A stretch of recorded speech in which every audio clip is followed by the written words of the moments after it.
Lesson on projectiles. What is a projectile? A projectile is an object in motion only under the influence of the force of gravity. So, if we look at our objects here, when we kick off a football on the Sunday football game, the football travels through the air and is a projectile only under the influence of gravity. When you get into your airplane, our airplane has thrusters and engines. It is not a projectile as it has additional forces. Similarly with jetpack, jetpack has thrusters to overcome the force of gravity and is therefore not a projectile. Snowboarding, when you go off the jump, snowboarding is a projectile as you're only under the force of gravity once you leave the jump.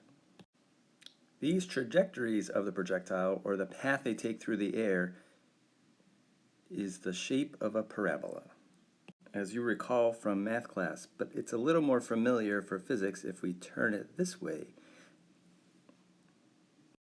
Let's check out two examples. Here we have our marble rolling off our table, and it goes onto the floor, tracing out the shape of a parabola as it rolls off the table.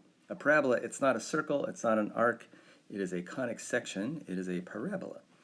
Also, if we look at our skier down here, or snowboarder off the jump, that is also the shape of a parabola. Horizontally launched projectiles. Let's look at this soccer ball right here on top of the cliff. What happens if we drop it straight down off the edge of the cliff? Ready, go. As you can observe, just like Galileo did, this soccer ball is in free fall. And he noticed that two things change about the soccer ball. He noticed that the vertical motion is affected only by the force of gravity, and that gravity changes the velocity of the ball every second. The vertical velocity changes due to gravity, and we recall that that rate it accelerates at is negative 9.8 meters per second every second. Galileo also recognized that the distance an object falls in free fall is proportional to time squared, or equal to 1/2 the acceleration rate in free fall times time squared. But what happens if I kick the soccer ball horizontally off the cliff? Ready, go.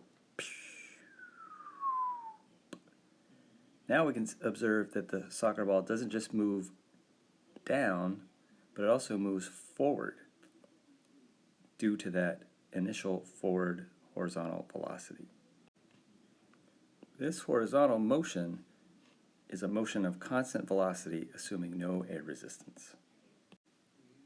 V horizontal is constant, and we can calculate it by using just our definition of velocity, as velocity is defined as distance over time. So when we kick the soccer ball off the cliff, it has a horizontal motion and a vertical motion. These two motions combine to give the parabolic trajectory of the projectile. And there's two things about the projectile that we can note. First thing is that the time it takes the projectile to hit the ground is known as the hang time. The second thing is that the horizontal distance the projectile moves outward is called the range.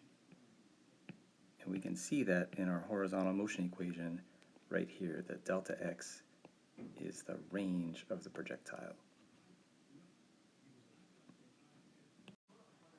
Most of the projectiles we see in our daily lives are projectiles launched at an angle, such as kicking the soccer ball into the air. Ready, go.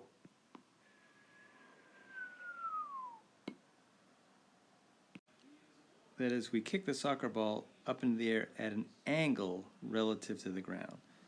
We would call that angle and symbolize it by the Greek letter theta. This soccer ball is also moving in two dimensions, horizontally down the field and vertically up into the air. We can observe the vertical motion of the soccer ball changing as it goes up into the air and falls back down to the ground. That is, its vertical velocity is changing due to gravity. and its speed is decreasing on the way up until it reaches a speed of 0 at the peak. Then that speed increases on the way back down to the ground. That vertical velocity changes due to gravity. And we remember that that rate it accelerates or changes is negative 9.8 meters per second each second. If we observe the horizontal motion of the soccer ball, we would actually see that its horizontal speed stays constant throughout the entire flight, assuming no air resistance. The horizontal velocity is constant, assuming no air resistance. These two motions, horizontal and vertical, combine to give us the actual motion of the soccer ball as it's kicked through the air,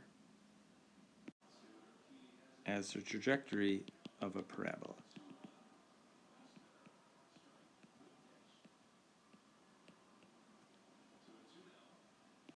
Thank you for watching, and see you in class.